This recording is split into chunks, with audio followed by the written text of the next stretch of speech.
दुनिया भर से लाखों देखने और सुनने वालों को शहीद अरशद शरीफ का सलाम। नाज़रीन, इमरान खान के खिलाफ साजिशें तेज हो चुकी हैं और मुल्क के ताकतवर लोग इस नाजुक मोड़ पर मुल्क को छोड़कर पाकिस्तान से गैर मुल्की दौरे कर रहे हैं। जनरल आसिम मुनीर का दौरा सऊदी अरब और मुत्तहिदा अरब अमारात, चले वो तो समझ में आता है कि पाकिस्तान में डॉलर्स आने हैं, पाकिस्तान को इमदाद मिलनी है जिससे पाकिस्तान की मैशत को सहारा मिलेगा। लेकिन यहां पर शहबाज शरीफ और बिलावल भुट्टो का जिनेवा जाना, उसने बड़े बड़े सवालिया निशान खड़े कर दिए हैं और कुछ अच्छे की रिपोर्ट नहीं है। इमरान खान सियासी जिंदगी के खतरनाक तरीन ओवर्स खेल रहे हैं और ये ओवर्स और ये मैच जो है वो फंस चुका है। तो कुछ बड़ी खबरें लेकर आपकी खिदमत में हाजिर हुआ हूं। आज सबसे पहली खबर जिस पर बात करनी है, ब्रेकिंग न्यूज है कि जनाब इमरान खान की प्रेस कॉन्फ्रेंस ने GHQ पर लर्जा तारी कर दिया है और हालात आउट ऑफ कंट्रोल हो चुके हैं। अगर यूं कहूं कि सबको अपनी अपनी पड़ चुकी है तो यह कहना भी गलत नहीं होगा।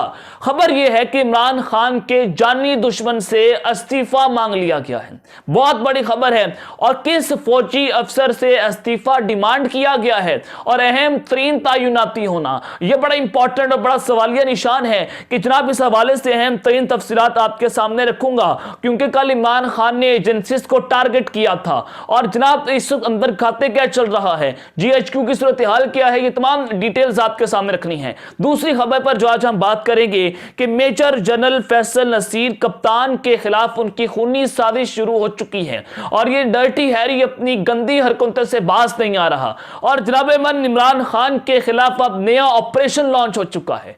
ये ऑपरेशन कौन सा है, कैसा ऑपरेशन लॉन्च हुआ है, ये भी अहम तरीन तफसीलात आपके सामने रखनी है। और तीसरी खबर इंतहाई इंपॉर्टेंट है, आप सब सुनना भी चाहते होंगे इसको, कि जनरल बाजवा जो है उन्होंने पाकिस्तान पीपल्स पार्टी ने शमूलियत का ऐलान कर दिया है। ये बहुत बड़ी खबर है।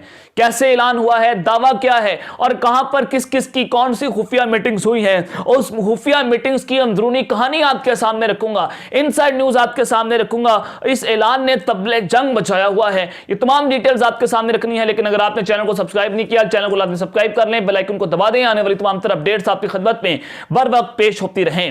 नाज़रीन, सबसे पहले हम मईशत के ऊपर बात करेंगे, क्योंकि पाकिस्तान और मुल्क के पाकिस्तान जो है वो तेजी से डिफॉल्ट कर रहा है और हम डिफॉल्ट की जानिब बढ़ चुके हैं। अब सबसे पहले तो यह कि टेलीनॉर जो सेलुलर नेटवर्क है उसने अपना ऑपरेशन पाकिस्तान में बंद करने का ऐलान कर दिया है और जैज कैश जो है वो बैंकरप्ट हो चुका है। मिल्लत ट्रैक्टर कंपनी प्राइवेट जो लिमिटेड है वो जनाब उन्होंने मुल्की माशी सूरत हाल को देखते हुए पाकिस्तान में अपने ऑपरेशन को बंद कर दिया है। अब जनाब यह भी आपके सामने रख देता हूं कि एक्सपोर्ट जो है वो खतरनाक हद तक कम हो चुके हैं और पाकिस्तान जो है उसने टैक्स कलेक्शन के अहदाफ को मुकम्मल नहीं किया। इमरान खान के दौर में हम टैक्स कलेक्शंस रिकॉर्ड कर रहे थे और ग्रोथ रेट जो इमरान खान के दौर में 6% थी, अब जनाब 0% हो चुकी है और कुछ लोग ये कह रहे हैं कि ये मनफी के अंदर भी जाएगी। वो DGISI जिनसे आज मैं सवाल करने जा रहा हूं, जो कहते थे कि इमरान खान का जो मसला है वो कायदे हिज़्ब इख्तिलाफ है, वो मैशत नहीं है, उन्होंने प्रेस कॉन्फ्रेंस की थी इमरान खान के खिलाफ।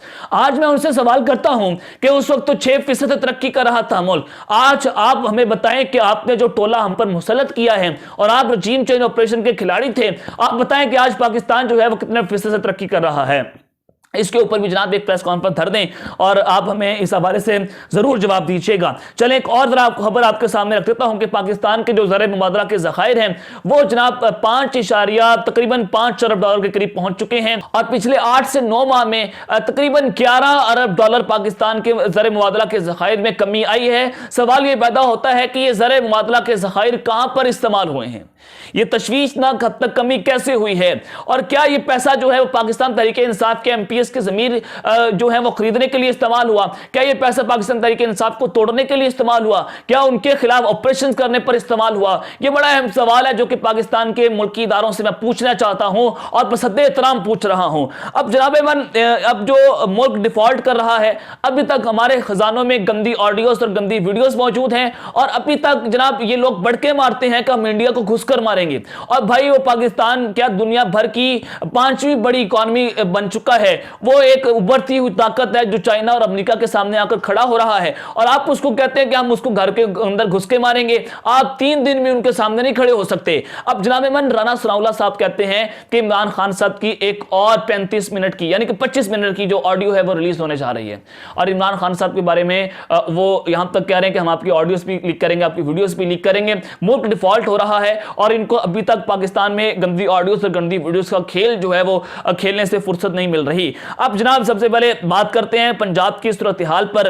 वो बड़ा इंपॉर्टेंट है क्योंकि इमरान खान के खिलाफ साजिशें तेज हो रही हैं और परवेज राही साहब को इस्तेमाल करने की तैयारियां शुरू हो चुकी हैं। चौधरी परवेज राही साहब आपको पता है कि एक रॉन्ग नंबर है, एस्टैब्लिशमेंट की मर्जी के बगैर वो पर भी नहीं मारते, वो वॉशरूम भी नहीं जाते, और जो एस्टैब्लिशमेंट कहते हैं और कहती हैं उनको वो जनाब परवेज राही साहब जो हैं वो इमरान खान के खिलाफ करते हैं। तो परवेज राही साहब की कल की प्रेस कॉन्फ्रेंस, और वो कौन था जिसने ये प्रेस कॉन्फ्रेंस करवाई थी, और इमरान खान की प्रेस कॉन्फ्रेंस को रोकने के लिए वो कौन था जिसने धमकियां दी थी कि इमरान खान साहब कल की प्रेस कॉन्फ्रेंस ना करें। ये सवाल जो है मैंने अपने पिछले व्लॉग में भी आपके सामने रखा था। अब जनाब चौधरी परवेज राही साहब ने कल कहा कि इमरान खान साहब जो हैं वो असेंबलियां तहलील ना करें, 25 मई इनको याद होना चाहिए। यानी कि कहा गया कि अगर आप असेंबलियां तहलील करेंगे तो 25 मई याद होगा। और वो मजीद कहते हैं कि जनाब मन उस वक्त आपकी जो जबानें हैं वो तो लटक रही थी और आप डरे हुए थे, और आप पर जो जुल्म हुआ वो जुल्म जो है वो दोबारा होगा, और इमरान खान अपने बयानों पर गौर करें और ये जो है वो उनके लिए नुकसानदेह है। ये जनाब चौधरी परवेज राही साहब कह रहे हैं। और उसके मुकाबले में शेख रशीद साहब ने एक बहुत बड़ा बयान और एक बहुत बड़ा ऐलान किया है। कल उनकी इमरान खान साहब से एक अहम तरीन मुलाकात थी और उसके बाद वो कहते हैं इमरान खान असेंबलियां तहलील करेगा वरना अपने अरकान को असेंबलियों से निकाल लेगा। जिनेवा में सैलाब ज़दगान की इमदाद की बजाय शरीफ बरादरान अपने सियासी मुस्तकबिल का फैसला करेंगे। 9 जनवरी से काउंटडाउन शुरू होगा और अप्रैल में खत्म हो जाएगा। ये जनाब शेख रशीद साहब ने इस वक्त तबले जंग बजाया है। और वो मजीद कहते हैं कि सुप्रीम कोर्ट में अरशद शरीफ शहीद केस में जान पड़ चुकी है। सुप्रीम कोर्ट नैब तरमीमी ऑर्डिनेंस और ओवरसीज पाकिस्तान वोट पर अनकरीब फैसला देगा। अब जनाब मन ये ऐलान किया गया है पाकिस्तान तहरीक इंसाफ की जानिब से कि वो पंजाब की असेंबलियां तहलील करेंगे, और अगर चौधरी परवेज राही साहब ने उनको धोखा दे दिया जो कि वो देने जा रहे हैं, और फिर वो अपने अरकान को वहां से निकाल लेंगे असेंबलियों से। चौधरी परवेज राही साहब जो है अपनी हाथों से खुद कुल्हाड़ी मार रहे हैं अपनी सियासत के ऊपर, और जो गंद उनको उठाना पड़ेगा इस एस्टैब्लिशमेंट की वजह से वो रहती दुनिया तक याद रखेंगे कि जो हाल और जो निशाने इबरत ये कौम आपका बनाने जा रही है। अब जनाब आ जाएं कि जनरल बाजवा की तरफ कि वो उन्होंने पाकिस्तान पीपल्स पार्टी में शमूलियत का ऐलान कर दिया है, जिसने इस वक्त तबले जंग बजा दिया है। और कुछ खुफिया मीटिंग्स की इस वक्त खबरें आ रही हैं, किस किस की कहां पर कौन सी अहम और खुफिया मीटिंग्स होने जा रही हैं, जरा उसकी तरफ भी हम बात करते हैं। जनाब इमरान जो इस वक्त मैंने आपको बहुत पहले बताया था जब रजीम चेंज ऑपरेशन चल रहा था और जब इसकी बातें और इसकी खबरें जो है वो गर्दिश होना शुरू हुई थी, मैंने आपको बताया था कि बिलावल भुट्टो को जनरल बाजवा पसंद करते हैं, वो उनको अगला वज़ीर आज़म देखना चाहते हैं। और बिलावल भुट्टो वो शख्स हैं बतौर आर्मी चीफ, जब वो जनरल बाजवा आर्मी चीफ थे उनको ये सहूलत मैसर थी कि वो कभी भी और किसी भी वक्त जनरल बाजवा को बगैर किसी हिचकिचाहट के वो टेलीफोन भी कर सकते हैं, यहां तक कि उनको ये कहा गया। और जो इस वक्त पॉलिटिकल इंजीनियरिंग हो रही है और जो वफाक सिंध बलोचिस्तान पीपल्स पार्टी को देने की तैयारियां हो रही हैं, और सेनेटर्स एमएनएस जो हैं वो पाकिस्तान पीपल्स पार्टी में जनाब शमूलियत इख्तियार कर रहे हैं, ये बड़ा अहम सवाल है कि वो कौन है कि जो ये सारा पॉलिटिकल इंजीनियरिंग का काम कर रहा है। एस्टैब्लिशमेंट के बगैर ये सब कुछ मुमकिन नहीं है। अब जनाब खबर कुछ यूं है कि इजराइल का दावा है कि आर्मी चीफ की तैनाती के मुआहदे के मुताबिक सबसे टॉप एजेंडा इमरान खान की बाकी सियासी पार्टियों के लिए मिसाल बनाना है, जैसे कि माजी में किया जाता रहा है। मगर इमरान खान की अवामी मकबूलियत और मुल्क के मुआशी मसाइल एस्टैब्लिशमेंट को कोई इंतहाई इकदाम लेने से रोके हुए हैं। इजराइल का मजीद ये दावा है कि नवाज शरीफ और मरियम नवाज का जिनेवा जाना किसी सर्जरी के लिए नहीं बल्कि वहां उनकी इंटरनेशनल एस्टैब्लिशमेंट से मीटिंग और रजीम चेंज ऑपरेशन के दाव से मुतालिक बातचीत होना है। अब नवाज शरीफ और मरियम नवाज जिनेवा क्यों गए हैं, ये एक बहुत बड़ा सवाल है। इसका जवाब यह है कि वो इंटरनेशनल एस्टैब्लिशमेंट से खुफिया मीटिंग्स करने जा रहे हैं और नामुकम्मल वादों का पूछा जाएगा। इमरान खान के बंदोबस्त से मुतालिक बातचीत होगी और ये एजेंडे का सबसे टॉप प्रायोरिटी होगी। और शहबाज शरीफ और बिलावल भुट्टो भी इस कॉन्फ्रेंस के लिए जिनेवा जा रहे हैं। इतवार को वो जनाब अपने बड़े भाई से भी मिलेंगे, जहां पर सबकी खुफिया मीटिंग्स मुतवक्के हैं। अब जनाब ये खुफिया मीटिंग्स किसके साथ होंगी और किसने शेड्यूल की हैं, ये एक बहुत बड़ा सवाल है। अंदरूनी ज़राए का ये कहना है कि इंटरनेशनल एस्टैब्लिशमेंट यानी कि अमेरिका से ये मीटिंग हिंदुस्तान के जो सिक्योरिटी नेशनल सिक्योरिटी एडवाइजर हैं अजीत दोवल, उन्होंने नवाज शरीफ के लिए तरतीब दी है। ये जवाब भी मैंने आपके सामने रख दिया। अब इससे पहले बिलावल भुट्टो अमेरिकी एडमिनिस्ट्रेशन में अपने वज़ीर-ए-आज़म बनने के लिए लॉबिंग कर चुके हैं और जनरल बाजवा के साथ मिलकर CIA पेंटागन से बिलावल भुट्टो वहां पर मुलाकातें कर चुके हैं। दोनों पार्टियां अमेरिका से खत्ते में मावनत और ताउन करने पर मुत्तफिक हैं। अब जनाब ये मैंने आपके सामने खबरें रखती हैं कि ये खुफिया मीटिंग्स हो रही हैं और ज़राए का मजीद दावा है कि रिटायर्ड जनरल बाजवा का सुसर retired major general Ijaz Amjad समझता है कि बाजवा का मुस्तकबिल पीपल्स पार्टी से मुल्हिक है, इसलिए वो ISI में बाजवा के वफादारों पर जोर दे रहे हैं कि वो पीपल्स पार्टी को मजबूत करें। मैंने आपके सामने तमाम बैकग्राउंड रख दिया कि कैसे पीपल्स पार्टी को मजबूत किया जा रहा है। तो जनरल बाजवा जो है वो पीपल्स पार्टी को अंदरूनी खाना सपोर्ट कर रहे हैं और आइंदा आने वाले दिनों में ये बाकायदा तौर पर शमूलियत भी इख्तियार कर रहे हैं। अब जनाब आ जाए कि मेजर जनरल फैसल नसीर की जो खूनी साजिश इमरान खान के खिलाफ उसने नया ऑपरेशन लॉन्च किया है और उस के बाद जो इंतहाई अहम फौजी अफसर से इस्तीफा मांगा गया है उसने तबले जंग बजा के रख दिया है। जनाब इमरान, सबसे पहले तो डर्टी हैरी का नाम इमरान खान के कातलाना हमले पर नामजद हुआ, FIR दर्ज नहीं हो सकी। अरशद शरीफ पर कातलाना हमला हुआ, उसमें अरशद शरीफ की वालदा ने Dirty Harry major general Faisal Naseer का नाम दर्ज किया FIR में, अभी तक FIR नहीं हो सकी। और ये जनरल बाजवा की वो वाकियात हैं जो अभी तक इदारों के अंदर मौजूद है। ये DGC ISI इंटरनल विंग है और ये जनाब इमरान खान के लोगों के खिलाफ अभी तक वही रविश इख्तियार करे हुए हैं जो जनरल बाजवा के दौर में ये सारा मामला जो है वो चलता था। और पाकिस्तान तहरीक इंसाफ के MPs को दोबारा से फोन कॉल्स की जा रही हैं।